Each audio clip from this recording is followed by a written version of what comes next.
The first half of the 2022 MotoGP season has been interesting to say the least.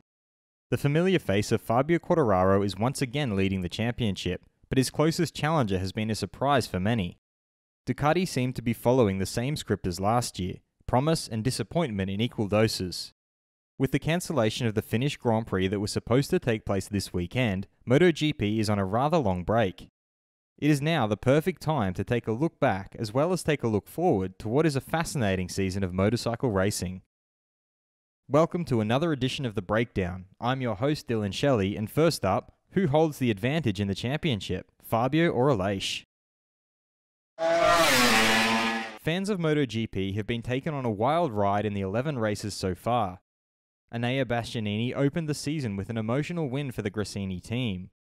Quartararo and Yamaha looked out of sorts, and it seemed like he wouldn't be able to defend his championship, but as has been the case for the last few years, consistency has once again proven to be the best strategy. The likes of Enea Bastianini and Pecco Bagnaia have seemed untouchably fast on certain occasions, but they haven't yet solved their consistency issues, and despite a couple of spectacular victories, a string of DNFs and poor results means that they are almost out of the championship fight.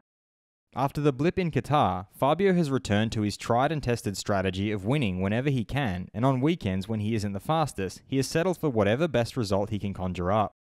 Then there is the surprise championship contender for this year, Aleix. While Aleix has always been a rider with plenty of heart, and Aprilia have been making steady gains since last year, no one gave them much of a chance of challenging for the title, but this is exactly what they are doing now.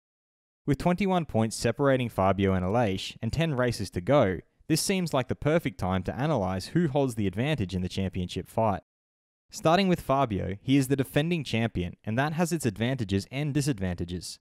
Fabio has been there and done that. This is his third championship fight in just as many years, and that experience is invaluable. There is obviously the pressure of defending his title, but apart from the one mistake in Assen, Fabio has dealt with everything in a calm and collected manner. He still has a 21-point lead, which while not being insurmountable, offers him a sizable advantage. This championship seems to be heading to a very close finish, and Fabio's experience of being in championship fights could prove invaluable in the crunch moments. It isn't all a bed of roses for him though, and his biggest concern would be his bike. The Yamaha M1 is still a very capable bike under Fabio, but with a few big caveats. He has to ensure that he starts at least in the front two rows and that he gets off the line well. Then there are tracks where straight line speed is everything, and Fabio is bound to come up short. Moving to the Aprilia camp, they are living the MotoGP dream right now, and Aleix, after years and years of languishing in the midfield, is finally in a title fight. This is also their biggest advantage. Everything they have achieved so far is beyond what most people expected of them. As such, they have nothing to lose, and that makes them very formidable. Another huge and often overlooked advantage is that Aprilia still have concessions, which means that they can keep developing their bike. Theoretically, they can keep getting faster, while Fabio will have to make do with what he already has. What this essentially means is that Fabio, who already seems to be on the limit, will have to keep pushing harder, making him more prone to mistakes.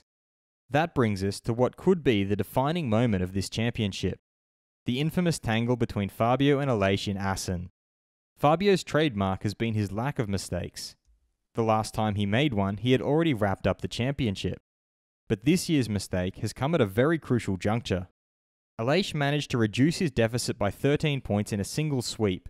Even more noteworthy is the timing of it all.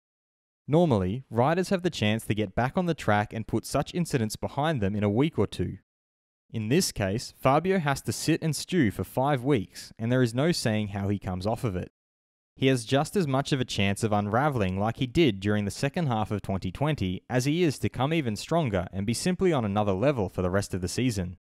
The others like Pecco and Enea may already be very close to being eliminated from the championship fight, but they could yet play a part in the championship.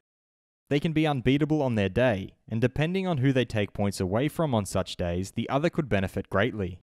There are plenty of variables at play here, and both sides seem to be stacked up pretty evenly when it comes to holding the advantage. Anything can happen from here on, and that is precisely how legendary seasons come to be.